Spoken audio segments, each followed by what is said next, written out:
ಯೇಸುವಿಗೆ ಸ್ತೋತ್ರ. ಇಂದು 14 ಆಗಸ್ಟ್ 2026. ಎಲ್ಲರಿಗೂ ಶುಭ ಮುಂಜಾನೆ. ಈ ದಿನದ ಧ್ಯಾನ ಭಾಗ ಇಬ್ರಿಯರಿಗೆ ಬರೆದ ಪತ್ರಿಕೆ 10ನೇ ಅಧ್ಯಾಯ 8ರಿಂದ 10 ವಾಕ್ಯ.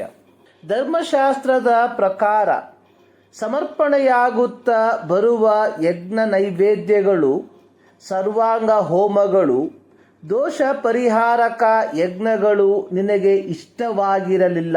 ನೀನು ಅವುಗಳಲ್ಲಿ ಸಂತೋಷ ಪಡುವುದಿಲ್ಲ ಎಂದು ಮೇಲೆ ಹೇಳಿದ ತರುವಾಯ, ಇಗೋ ನಿನ್ನ ಚಿತ್ತವನ್ನು ನೆರವೇರಿಸುವುದಕ್ಕೆ ಬಂದಿದ್ದೇನೆ ಎಂದು ಹೇಳಿದ್ದಾನೆ. ಆತನು ಎರಡನೆಯದನ್ನು ಸ್ಥಾಪಿಸುವುದಕ್ಕಾಗಿ ಮೊದಲನೆಯದನ್ನು ತೆಗೆದು ಬಿಡುತ್ತಾನೆ. ಯೇಸು ಕ್ರಿಸ್ತನು ಒಂದೇ ಸಾರಿ ದೇಹ ಸಮರ್ಪಣೆ ಮಾಡಿ ದೇವರ ಚಿತ್ತವನ್ನು ನೆರವೇರಿಸಿದ್ದರಿಂದ ನಾವು ಶುದ್ಧರಾದೆವು. ಯೆಹೋವನು ಮೋಶೆಯ ಮೂಲಕ ಇಸ್ರಾಯೇಲ್ಯರಿಗೆ ಲಿಖಿತವಾದ ಧರ್ಮಶಾಸ್ತ್ರವನ್ನು, ನೇಮಗಳನ್ನು ಕೊಡುವುದಕ್ಕಿಂತ ಮುಂಚಿತವಾಗಿಯೇ ಏಬೇಲನು, ನೋಹನು, ಅಬ್ರಹಾಮನು, ಯಾಕೋಬನು ಯೆಹೋವನಿಗೆ ಯಜ್ಞಗಳನ್ನು ಸಮರ್ಪಿಸಿ ಆತನನ್ನು ಆರಾಧಿಸಿದರು.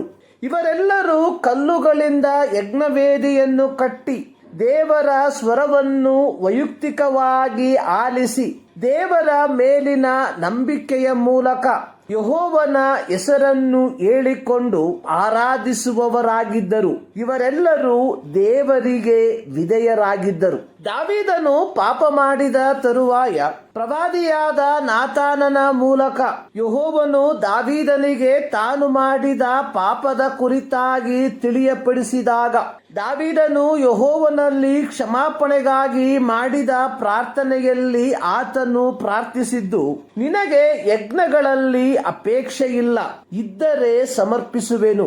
ಸರ್ವಾಂಗ ಹೋಮಗಳಲ್ಲಿ ನಿನಗೆ ಸಂತೋಷವಿಲ್ಲ. ಕೀರ್ತನೆ 51:16. ಅರಸನಾದ ದಾವೀದನು ಯೆಹೋವನಿಗೆ ಬೇಕಾಗಿದ್ದಲ್ಲಿ ತನ್ನ ಪಾಪದ ಪ್ರಾಯಶ್ಚಿತ್ತಕ್ಕಾಗಿ 100 ಸರ್ವಾಂಗ ಹೋಮಗಳನ್ನು ಸಮರ್ಪಿಸ ಶಕ್ತನಾಗಿದ್ದನು. ಆದರೆ ದಾವೀದನು ಮಾಡಿದ ಪಾಪ ತಿಳಿಯದೆ ಮಾಡಿದ್ದಲ್ಲ, ತಿಳಿದು ಮಾಡಿದ್ದರ ಫಲವಾಗಿ ಅಂತಹ ಪಾಪಗಳಿಗೆ ಯಾವ ಯಜ್ಞ ಯಾಗಾದಿಗಳಿಂದಲೂ ಪಾಪ ಪರಿಹಾರವನ್ನು ಕಲ್ಪಿಸಲು ಹಳೆಯ ಒಡಂಬಡಿಕೆಯಲ್ಲಿ ಆಸ್ಪದವಿರಲಿಲ್ಲ.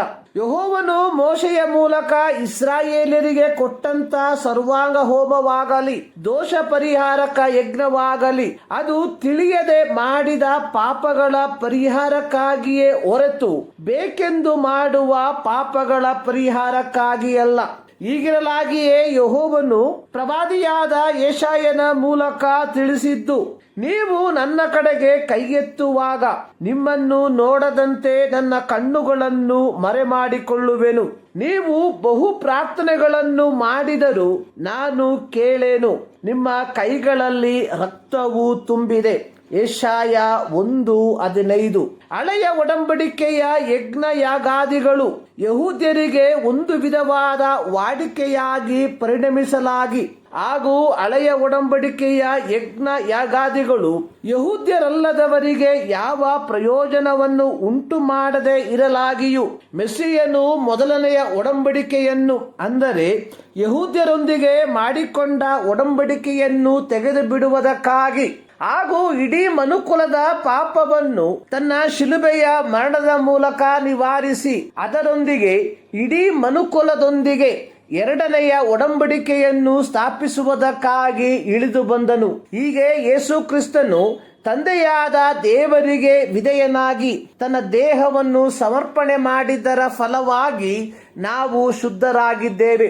ಪ್ರೀತಿಯ ದೇವಜನರೇ, ಯೇಸು ಕ್ರಿಸ್ತನು ದೇಹ ಸಮರ್ಪಣೆ ಮಾಡಿ ದೇವರ ಚಿತ್ತವನ್ನು ನೆರವೇರಿಸಿ ನಮ್ಮನ್ನು ಶುದ್ಧಪಡಿಸಿರಲಾಗಿ ನಮ್ಮ ಕುರಿತಾಗಿರುವ ದೇವರ ಚಿತ್ತ ನಾವು ಶುದ್ಧರಾಗಿ ಇರಬೇಕೆಂಬುದೇ 1 ಥೆಸಲೋನಿಕ 4:3 ವಾಕ್ಯ. ನಾವುಗಳು ದೇವರ ಚಿತ್ತವನ್ನು ನೆರವೇರಿಸುತ್ತಿದ್ದೇವ ಅಥವಾ ನಾವುಗಳು ಶುದ್ಧರಾಗಿದ್ದೇವ? ಈ ಮುಂಜಾನೆಯಲ್ಲಿ ಸರ್ವಶಕ್ತನಾದ ದೇವರು ಈ ಅಧ್ಯಯನದ ಮೂಲಕ ನಿಮ್ಮನ್ನು ಆಶೀರ್ವದಿಸಲಿ.